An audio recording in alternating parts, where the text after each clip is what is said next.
వైఎస్ఆర్ కాంగ్రెస్ పార్టీకి బీఆర్ఎస్కి రాజకీయ బంధంతో పాటుగా అవినీతి బంధం కూడా పెనువేసుకుపోయిందా?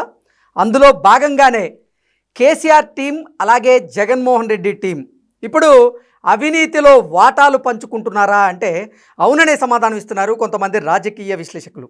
ఈ నేపథ్యంలోనే ఇదే అంశం మీద మనం పూర్తి స్థాయిలో విశ్లేషణ చేసుకుందాం. ప్రస్తుతం మనతో పాటున్నారు ప్రముఖ రాజకీయ విశ్లేషకులు, ప్రముఖ సీనియర్ జర్నలిస్ట్ డివిఎస్ గారు. సార్తో మాట్లాడదాం.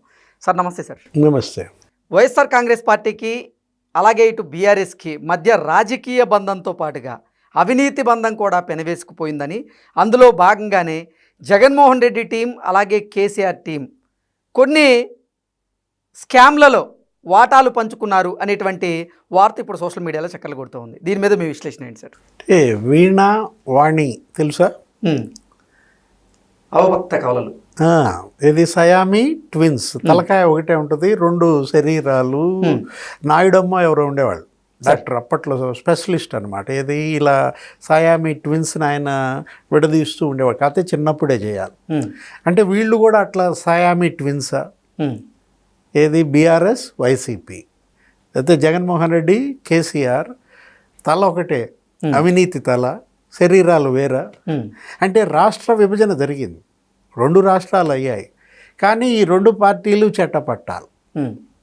జగన్మోహన్ రెడ్డి కాల్లో ముళ్ళు గుచ్చుకుంటే కేసీఆర్ పంటితో తీస్తాడా? ఓకే. లేకపోతే కేసీఆర్ కంట్లో నలుసు పడితే మరి జగన్ నాలుగుతో తీస్తాడా? ఓకే. అంటే జగన్ గెలుపులో కేసీఆర్ పాత్ర పైన అప్పట్లో మనం కథనాలు మీడియాలో చూసాం. ఆయనకి నైతిక మద్దతు ఇవ్వడమే కాదు, మరి ఆర్థిక సహకారం కూడా ఇచ్చాడన్నారు. అప్పట్లో జగన్ సీఎం కావడం వెనుక ఆయన గెలుపులో అంటే కాళేశ్వరానికి శంకుస్థాపన చేసింది కూడా జగన్మోహన్ రెడ్డి. సార్ ఇక్కడికి వచ్చి టెంకాయ కొట్టాడు ఆ రోజు జగన్మోహన్ రెడ్డి.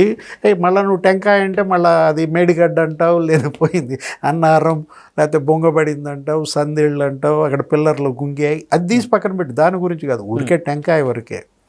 లేకపోతే కేసీఆర్ అక్కడికి వెళ్ళి రోజా ఇంట్లో మరి ఏదో బిర్యానీయా ఏదో చేపల పులుసో ఏదో అంటారు, ఆయన అక్కడికి వెళ్ళి బేసిన్లు లేవు, భేషజాలు లేవు అని స్టేట్మెంట్ ఇచ్చాడు.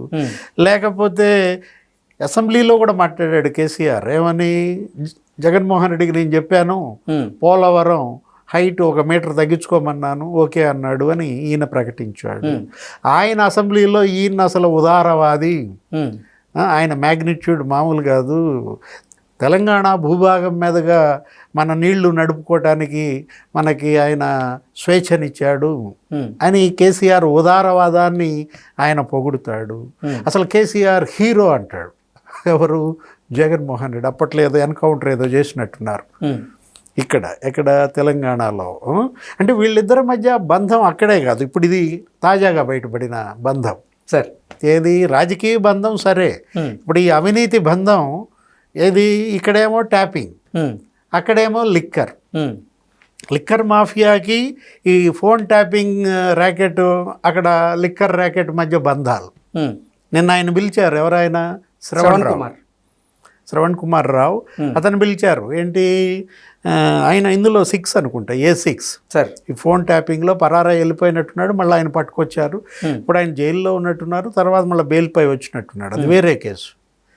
అంటే శ్రవణ్ రావు నిన్న అక్కడ విచారణకి సిట్కి వెళ్ళి ఏమని సాక్షిగా వాంగ్మూలం ఇచ్చాడు?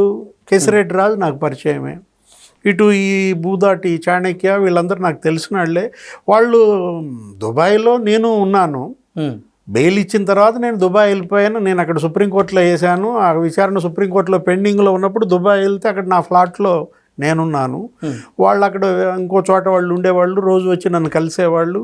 కొన్నాళ్ళు అంటే ఒక 50-60 రోజులు నా ఫ్లాట్లోనే వాళ్ళు ఆశ్రయం పొందిన మాట వాస్తవం, ఒప్పుకున్నాడు. ఏది? తనకి వాళ్ళకి ఉన్న సంబంధాలు వాస్తవమే అన్నాడు. అంటే కేసిరెడ్డి రాజ్ ఇటు బీఆర్ఎస్ వాళ్ళతో ఇంత సన్నిహితంగా ఉండటం. ఇప్పుడు కేసిరెడ్డి రాజు ఇక్కడ 100 ఎకరాలు కొన్నాడు అన్నారు. ఏది? హైదరాబాద్ శివారుల్లో మరి 92 ఎకరాలు తల్లి పేరు మీద, ఆమె పేరు ఏదో సుభాష్ని ఏదో అన్నట్టున్నారు, కూతురు పేరు మీద లేదా ఆయన పేరు మీద. ఇక్కడ అసలు ఆయన బిజినెస్లు, కేసిరెడ్డి రాజు బిజినెస్లు ఏంటి? రియల్ ఎస్టేట్లో పెట్టాడని. మొత్తం ఆ లిక్కర్ సొమ్ము అంతా కొట్టిందేమో ఆంధ్రాలో, పెట్టిందేమో తెలంగాణలో. ఇక్కడ ఉద్యోగాల కల్పన లేకపోతే ఇక్కడ ఇన్వెస్ట్మెంట్స్ పెట్టారంటే ఇక్కడ భూములు కొన్నారంటే మనం చూసాం ఏంటి రియల్ ఎస్టేట్లో 1,000 కోట్లు పెట్టాడన్నారు. ఇవన్నీ మీడియా కథనాలు మనం చాలా విస్తుపోయేటట్టుగా వస్తున్నాయి. రోజుకో కథ బయటకు వచ్చింది. ఈష్ణవి ఇన్ఫ్రా అన్నారు, లేకపోతే హాస్పిటల్స్లో పెట్టుబడులు పెట్టారని అదేదో హాస్పిటల్ అరెటో హాస్పిటల్, కేశిరెడ్డి రాజు భార్య ఎవరో ఉన్నట్టున్నారు దానిలో, దివ్య రెడ్డి డైరెక్టర్గా. అటు సినిమాలు కూడా తీశారు. ఎక్కడ? ఇక్కడే ఈడీ క్రియేషన్స్, ఈడీ ఎంటర్టైన్మెంట్స్. అది నితీష్తో ఒక సినిమా తీసినట్టున్నారు, సుమంత్తో ఒక సినిమా తీసినట్టున్నారు. ఒక 5-6 సినిమాలు ఇతను అడ్వాన్సులు కూడా ఇచ్చాడు. స్పై అనే సినిమా. మొత్తం కేశిరెడ్డి రాజ్ వ్యాపారాలన్నీ ఆంధ్రాలో లేవు. ఎక్కడున్నాయి? తెలంగాణలో, హైదరాబాద్లో. అసలు కేశిరెడ్డి రాజ్ వ్యాపారాల్లో వీళ్ళు భాగస్వాముల, వాళ్ళకి ఉన్న పార్ట్నర్షిప్ ఏంటి? ఇప్పుడు అది కూడా మరి లోతైన దర్యాప్తు జరిపితే తప్ప బయటికి రావు. ఇప్పుడు మనం చూసాం జగన్మోహన్ రెడ్డి చెల్లి షర్మిల అప్పుడు ఇక్కడ పార్టీ పెట్టింది. ఆమె ఫోన్ ట్యాపింగ్ చేశారు. ఆమె కూడా వాంగ్మూలం ఇచ్చినట్టుంది, లేదు ఇవ్వాలనుకుంటాను. సిట్ ఎదుట షర్మిల ఫోన్ ట్యాపింగ్ చేయాల్సిన అవసరం వీళ్ళకి ఎందుకు వచ్చింది? అంటే షర్మిల వల్ల వీళ్ళకి ఏమన్నా ఇది ఉందా టార్గెట్?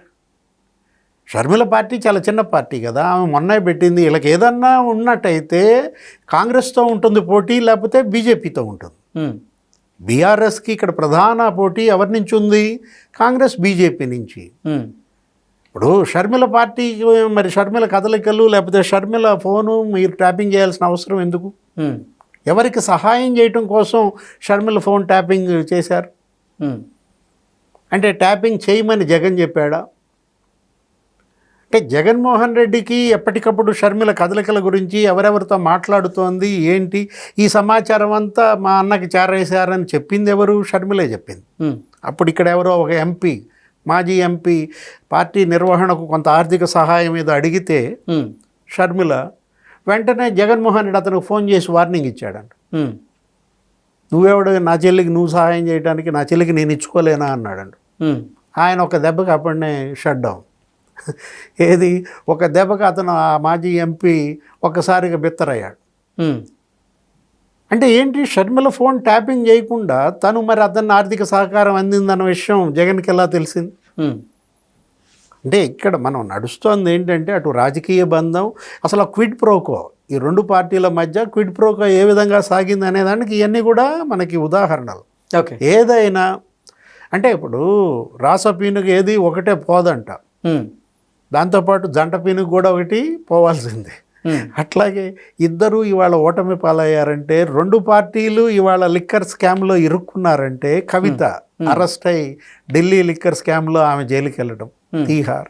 ఇక్కడ ఏపీ లిక్కర్ స్కామ్లో మిథున్ రెడ్డి దగ్గర నుంచి చెవిరెడ్డి భాస్కర్ రెడ్డి దగ్గర నుంచి అరెస్టులు 12 మంది అయ్యారు. అంటే చూసావా మద్యం ఏ విధంగా రెండు పార్టీల తలరాతల్ని మార్చిందో. ఇవాళ లిక్కర్ షాక్ మామూలు గొట్ల, అటు జగన్కి కానీ ఇటు కేసీఆర్ ఫ్యామిలీకి కానీ. Okay sir, thank you sir.